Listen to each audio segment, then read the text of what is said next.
Bonjour Mika. Salut Cécile. Donc tu es recruteur. Moi j'ai une question à te poser. Voilà, moi je suis candidat pour un poste d'ingénieur ou de commerce. Comment je peux faire pour te séduire? Est-ce que tu as des clés, des astuces, des choses à faire pour pouvoir bien postuler, pour pouvoir accéder à un poste dont j'ai vraiment envie? Bonne question. Alors déjà, pour démarrer, il n'y a pas de recette magique, mais il y a des choses qu'il faut savoir maîtriser.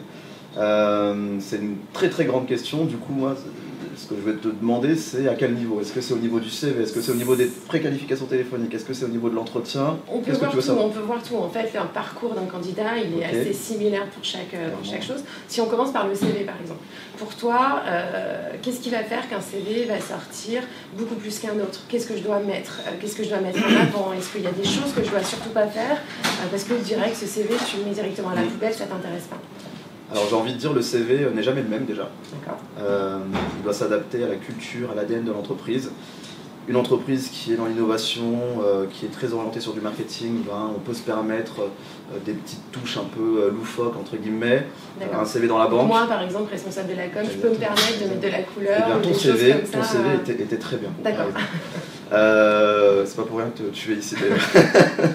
Un CV dans la banque, on va demander une certaine rigueur, on va demander à ce que ça dénote déjà une certaine rigueur dans l'exécution du CV. Oui, en fait, qu'on sente un peu la personnalité quand même du candidat et que ça corresponde au poste pour lequel il postule. C'est ça, et qu'on sente que le candidat a pris le soin d'adapter son CV à l'environnement de la structure dans laquelle il va aller. Donc ça, c'est la première chose. Et puis ensuite, la seconde, c'est mettre et faire ressortir tous les éléments clés du poste, des missions et des tâches sur le CV.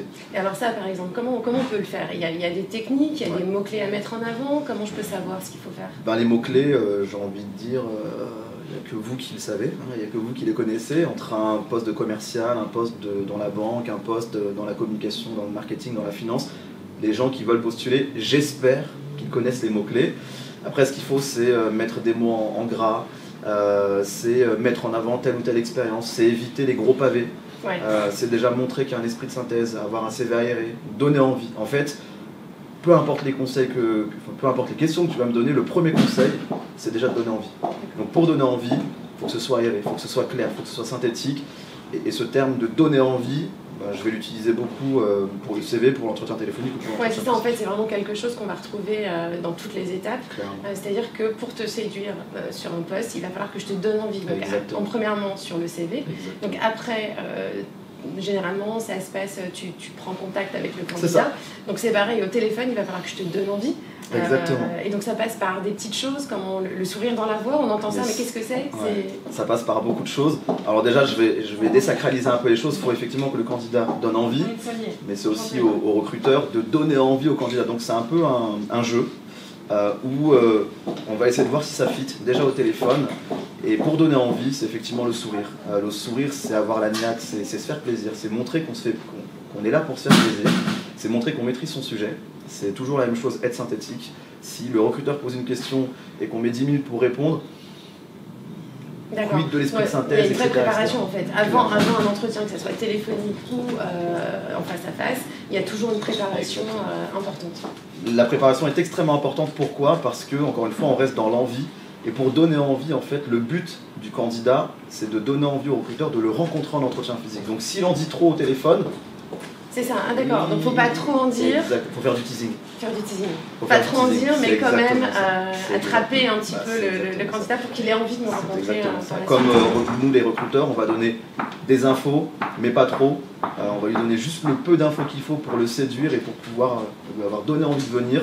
Et ensuite, entre guillemets, on transforme l'essai et le candidat, limite, doit faire la même chose. Donc j'ai envie de dire, entre le recruteur et le candidat, le métier, le stress, la pression, peu importe, c'est la même chose. C'est la séduction. Exactement. Les deux doivent se séduire mutuellement. Imaginons, j'ai passé ces différentes étapes, donc mon CV, tu l'as retenu. En entretien téléphonique, ça s'est bien passé. J'arrive le jour de l'entretien physique. Est-ce qu'il y a des choses qui, pour toi, sont complètement rédhibitoires? Ouais, je me doute. Tu peux me donner des exemples? Je vais vous passer les anecdotes, mais le retard déjà. Ouais. Ou alors si on est en retard parce que ça arrive, prévenir. Mais le retard, clairement, c'est rédhibitoire. La personne qui ne s'est pas renseignée sur l'entreprise, La personne qui n'a pas préparé son entretien, encore une fois, ça dépend de l'entretien que vous allez subir. Ça, tu le sens tout de suite, de toute façon, quelqu'un qui arrive un peu les mains dans les poches. Clairement, ça se voit dans l'attitude, ça se voit dans les réponses aussi que le candidat apporte. Il y a les candidats qui vont avoir un niveau de précision et un niveau de réponse très superficiel, et d'autres qui vont être impactants directement. Et le problème, c'est que le candidat peut venir sans préparer, mais ensuite il en tient qu'à lui d'être impactant, sauf qu'on est 10 fois plus impactant quand on a préparé et qu'on sait déjà ce qu'on va dire. Parce que quand on sait ce qu'on va dire, ben derrière le fond on le connaît, on a juste à jouer sur la forme et pam, pam, pam, et on en vient encore à la même chose. On peut 10 fois plus donner envie que si on ne sait pas ce qu'on a dit. Et c'est là où on marque des points en fait. Par rapport à d'autres candidats qui c'est ça. Moi je dis toujours la même chose, à diplôme équivalent, et aujourd'hui dans les promos il y a énormément d'étudiants, tout le monde sort à peu près avec le même diplôme, que ce soit des ingénieurs, des écoles de commerce ou autres. Ce qui fait la différence aujourd'hui, c'est la personnalité. Et malheureusement, aujourd'hui, il n'existe aucune école qui forme à avoir un diplôme sur comment se vendre, etc. D'où aussi cet exercice qu'on fait aujourd'hui. Et donc justement, là tu parles de personnalité. Imaginons que j'ai une personnalité dans ma vie assez ouverte, assez franche. Est-ce que ça, il faut plutôt que je le mette moi en avant? Parce que c'est moi aussi, ça fait partie de moi. Est-ce que je peux me permettre de le mettre? Comment il faut jauger, C'est une très bonne question. J'ai envie de dire, ça dépend de l'environnement. Ici, moi je le dis à tout le monde, moi je suis pour que les personnes se révèlent. En fait, je suis pour que les personnes se révèlent, c'est exactement ça. Venez comme vous êtes, soyez vous-même. Et d'ailleurs, je fais en sorte, pendant l'entretien, de créer un cadre qui puisse faire en sorte que le candidat soit conditionné pour qu'il puisse se révéler. Donc un cadre détendu pour certains, un cadre humoristique pour d'autres, un cadre plus rigoureux pour certains. Bref, le recruteur, il doit s'adapter au candidat pour pouvoir faire en sorte que le candidat se révèle, que le candidat s'ouvre, pour qu'on puisse derrière, justement, capter sa personnalité et se dire, lui, il me le faut. Lui, je veux qu'il soit chez FDTech ou dans une autre entreprise. Mais voilà, donc pour moi, la règle, c'est soyez vous-même. Soyez vous-même, en tout pragmatisme, au moins vous n'aurez aucun regret. Et alors, soyez vous-même dans toutes les circonstances. Imaginons les questions pièges. On sait qu'il y a vraiment les recruteurs qui peuvent tester les candidats là-dessus. Qu'est-ce que tu peux donner comme conseil?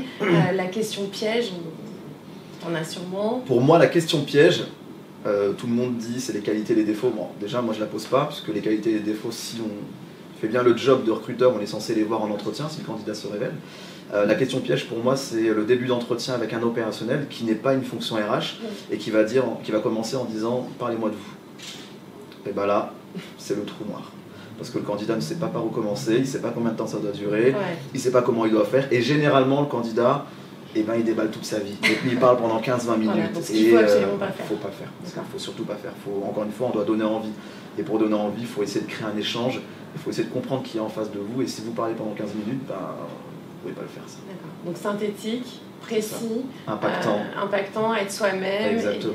Et finalement, c'est un peu schizophrène. Un schizophrénique, je ne sais pas si ça s'utilise ce terme-là, mais limite en entretien et avant dans l'entretien, la préparation elle est extrêmement importante pour que déjà le candidat puisse se conditionner à la culture de l'entreprise, au wording de l'entreprise, et limite qu'il vende son profil en utilisant et en adaptant les mots au contexte et à l'environnement qu'il a pu sentir sur le site internet, sur le Facebook, sur le LinkedIn de l'entreprise.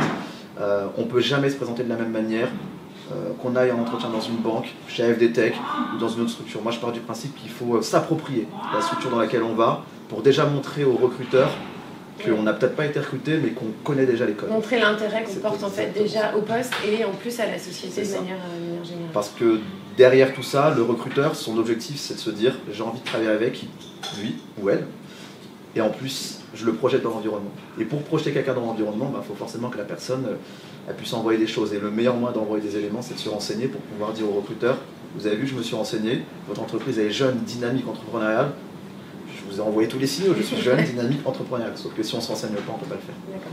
Et donc en suivant là, tous tes conseils, normalement, c'est bon à la fin. Normalement, vous signez chez nous. D'accord. Normalement, vous signez chez nous ou ailleurs. Mais il n'y a pas photo, c'est de la préparation. Et c'est beaucoup de... Il faut se faire confiance. Il faut désacraliser les entretiens.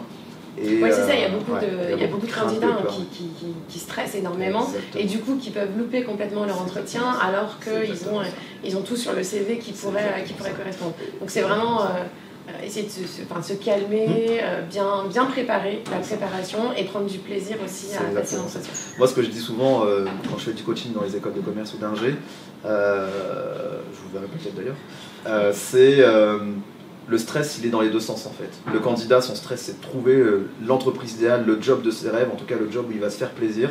Nous, le stress, c'est de trouver la personne idéale, la personne qui va correspondre à notre client interne. Donc j'ai envie de dire, le stress, il est partagé. Donc désacraliser tout ça. Vous êtes stressé, on est stressé. Donc le mieux, c'est d'échanger, de voir si on a des intérêts communs, et il y en a forcément. Et s'il y en a, ben, c'est d'avancer. On est là pour se faire plaisir, il ne faut pas l'oublier. Travailler, mais se faire plaisir. Super. Bah, merci beaucoup, Mika. Pas de soucis. Bah, à bientôt. À bientôt.